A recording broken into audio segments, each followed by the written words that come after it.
রোজা না রাখার শাস্তি কতটা ভয়াবহ হতে পারে আপনার ধারণা আছে কি? এ সম্পর্কে পবিত্র কুরআনুল কারিমে এবং হাদিস শরীফে কি বর্ণনা করা হয়েছে? প্রিয় দর্শক, এসব কিছু জানতে হলে সম্পূর্ণ ভিডিওটি দেখুন। আসসালামু আলাইকুম ওয়া রাহমাতুল্লাহ। সহজ পথে আপনাদের স্বাগতম।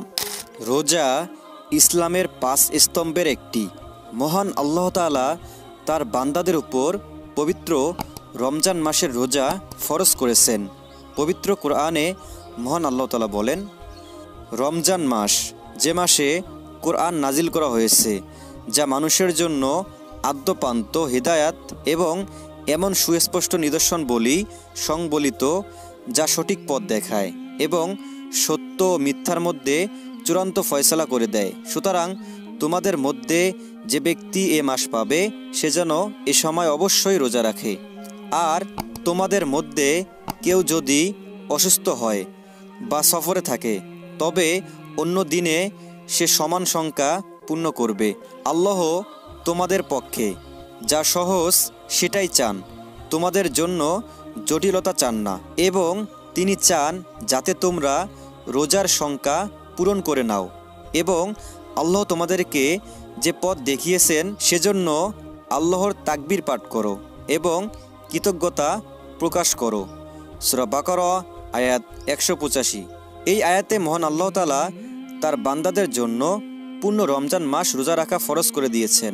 অবশ্য যারা সফর অথবা তীব্র অসুস্থতায় রোজা রাখতে অক্ষম হবে, তাদের জন্য পরে কাজা করার সুযোগ রাখা হয়েছে।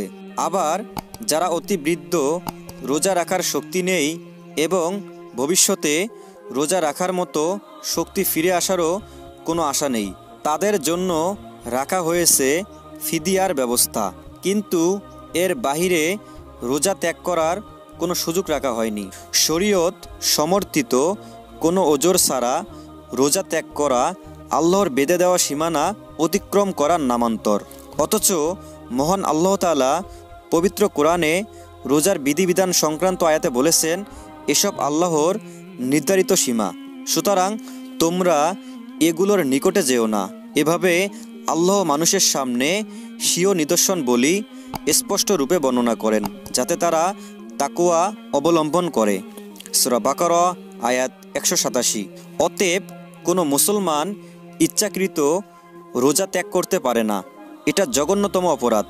হাফিজ ইমাম জাহাবি রহমতুল্লাহ আলাইহি বলেছেন, মুমিনদের কাছে এটা স্থির সত্য যে কেউ যদি বিনা অজুহাতে, বিনা অসুস্থতায় এবং কোনো বৈধ কারণ ছাড়াই রমজানের রোজা ছেড়ে দেয়, তবে সে ব্যভিচারী, ঘুষখোর আর মদ্যপান অভ্যস্ত ব্যক্তির চেয়েও নিকৃষ্ট।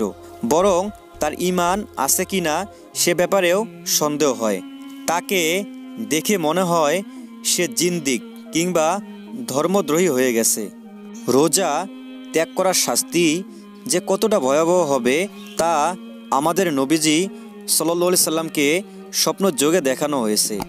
হাদিস শরীফে বর্ণিত আছে, আবু উমামা বাহিলি রাদিয়াল্লাহু তাআলা আনহু থেকে বর্ণিত, আল্লাহ রসুল সাল্লাল্লাহু আলাইহি সাল্লাম বলেছেন, একদা আমি ঘুমিয়েছিলাম, এমন সময় স্বপ্নে আমার কাছে 2 ব্যক্তি উপস্থিত হলেন। তারা আমার উভয় বাহুর ঊর্ধ্বাংশে ধরে আমাকে এক দুর্গম পাহাড়ের কাছে উপস্থিত করলেন এবং বললেন, আপনি এই পাহাড়ে চড়ুন। আমি বললাম, এ পাহাড়ে চড়তে আমি অক্ষম। তারা বললেন, আমরা আপনার জন্য চড়া সহজ করে দেব।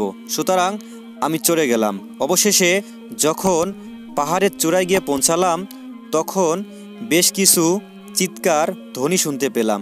আমি জিজ্ঞাসা করলাম, এ চিৎকার ধ্বনি কাদের? তারা বললেন, এ হলো জাহান্নামীদের চিৎকার ধ্বনি। পুনরায় তারা আমাকে নিয়ে চলতে লাগলেন। হঠাৎ দেখলাম একদল লোক তাদের পায়ের গোড়ালির উপর মোটা শিরায় বাঁধা অবস্থায় ঝোলানো আছে। তাদের গাল ছিঁড়ে ফেলা হয়েছে এবং চোয়াল বেয়ে রক্ত ঝরছে। নবী করিম সাল্লাল্লাহু আলাইহি সাল্লাম বলেন, আমি বললাম, ওরা কারা? তারা বললেন, ওরা হলো তারা যারা সময় হওয়ার পূর্বেই ইফতার করে নিত। নাউজুবিল্লাহ।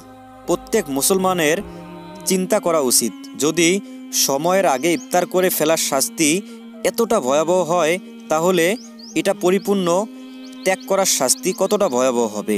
মহান আল্লাহ তাআলা রোজার পুরস্কার যেমন অনেক বড় ঘোষণা করেছেন, তেমনি যারা তা ত্যাগ করবে তাদের শাস্তিও নিশ্চয়ই সেরকম ভয়াবহ হবে। মহান আল্লাহ তাআলা আমাদের সবাইকে রোজার প্রতি যত্নবান হওয়ার তৌফিক দান করুন, আমিন। আর প্রিয় বন্ধুরা, এরকম ইসলামিক নিত্য নতুন ভিডিও পেতে আমাদের এই ছোট্ট চ্যানেলটি সাবস্ক্রাইব করে সাথেই থাকবেন ইনশাআল্লাহ।